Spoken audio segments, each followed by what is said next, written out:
Après la signature le 27 juin dernier de l'accord de paix entre la République démocratique du Congo et le Rwanda par les deux ministres des Affaires étrangères, c'est au tour des deux chefs d'État, le président Félix Antoine Tshisekedi Tshilombo et le président Paul Kagame du Rwanda, d'entériner l'accord, la signature de l'accord de paix pour mettre fin à la situation sécuritaire qui sévit à l'est de la République démocratique du Congo depuis plus de 30 ans. Cet accord sera signé ce 4 décembre 2025 ici à Washington. Nous sommes aux États-Unis en présence du président américain Donald Trump. La signature se déroulera en deux étapes. D'abord, les deux chefs d'État vont s'entretenir avec le président américain en trilatéral. Ensuite, la signature de l'accord aura lieu à l'Institut pour la paix des États-Unis d'Amérique. Ça sera donc une signature historique.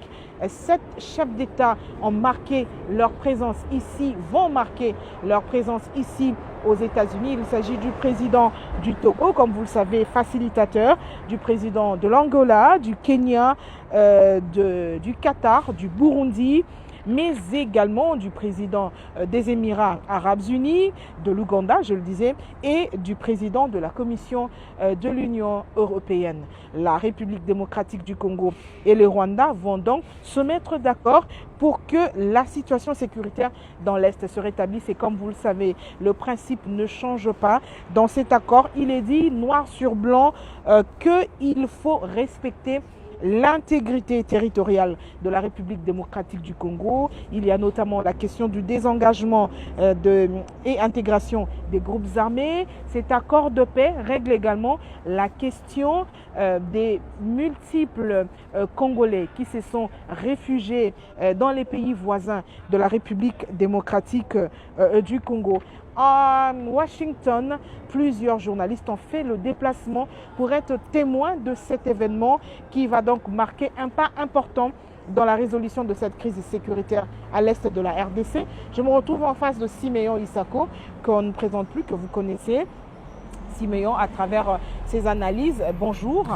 Bonjour Rachel. Je me retrouve avec vous ici à Washington, témoin de cet événement en tant que journaliste, historien du présent et du passé, pour justement éclairer la lanterne de l'opinion nationale et internationale qui va nous suivre sur cette question à partir des États-Unis.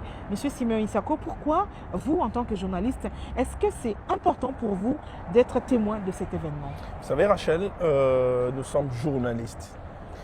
Et le journaliste a pour mission principale de collecter, de traiter et de diffuser. C'est pourquoi, en tant que journaliste, nous nous sommes donné les devoirs de venir vivre l'événement. Donc, de collecter l'information, de la traiter et de pouvoir ramener l'information au public congolais et au public du monde, qui n'aura peut-être pas la chance de vivre l'information comme nous, de vivre l'événement comme nous. Parce que nous, nous sommes là pour vivre l'événement en live. Ça veut dire que lorsque ça va se signer, nous serons là, nous verrons comment les deux chefs d'État, donc le président de la République démocratique du Congo, Félix Tshisekedi, mais aussi Paul Kagame du Rwanda, vont entériner le désaccord, il faut le rappeler. Mais le plus important, c'est je dis merci beaucoup à Camille le privilégié qui est derrière la caméra. J'espère qu'il nous aide à voir si l'image passe bien. Alors, le plus important, Simeon Issako, c'est de savoir ce que l'opinion attend. C'est est-ce que après, ça va suivre dans les quelques jours, dans l'immédiat, le retrait des troupes de l'AFC M23 du territoire congolais, et si ces troupes ne sortaient pas du territoire congolais après les mesures des sanctions. Parce que l'accord, plus ou moins... Il fallait me laisser évoluer. Fallait me laisser évoluer. J'étais en train de dire que l'entérinement de ces deux accords, d'abord l'accord, tu l'as dit en préambule, l'accord qui a été signé au mois de juin, je crois 25 ou 27 juin. Le 27 juin. 27 juin par la ministre des Affaires étrangères de la RDC, mais aussi les ministres rwandais des Affaires étrangères, en présence du secrétaire d'État américain, mais aussi du président Donald Trump. Ensuite, l'accord de l'intégration économique régional qui a été signé le 7 novembre. Eh bien, les deux présidents vont paraffer, vont entériner, je veux dire, ces deux accords qui ont été paraffés par leurs délégués. Mais il y a une condition que le président Tshisekedi a donnée, notre président. Le président Félix Tshisekedi a dit que pour que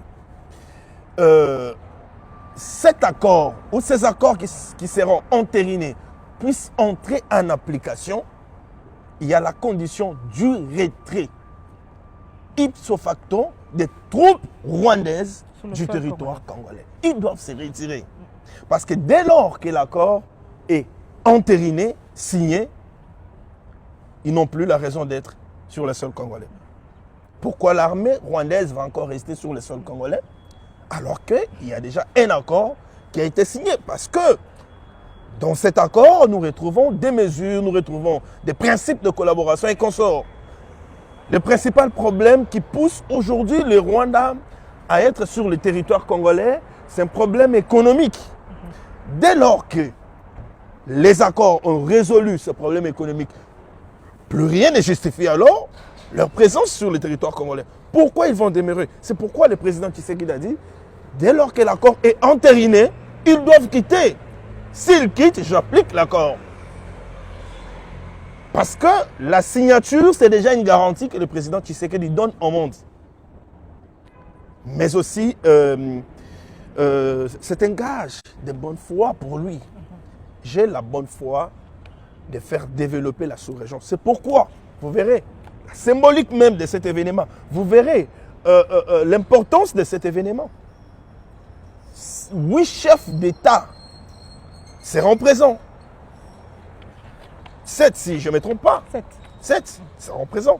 Le président de l'Ouganda, le chef d'État de l'Ouganda, celui du Burundi, de l'Angola, du Kenya, du Togo, Qatar, Togo, mais aussi le président. Voilà, le président de la Commission de l'Union africaine. Ils seront là. Ça prouve l'importance capitale que revêt cet accord qui sera signé entre la République démocratique du Congo, d'une part, et le Rwanda, de l'autre part. Ok, je vais vous retrouver tout à l'heure parce qu'on a encore beaucoup à dire, mais on va aller suivre dans un instant le porte-parole du gouvernement qui sera face à la presse avec la porte-parole du chef de l'État, Mme Tina Salama. Ils vont animer une conférence de presse, justement, c'est un prélude de la signature de cet accord prévu ce 4 décembre 2025 ici à Washington entre la République démocratique du Congo et le Rwanda.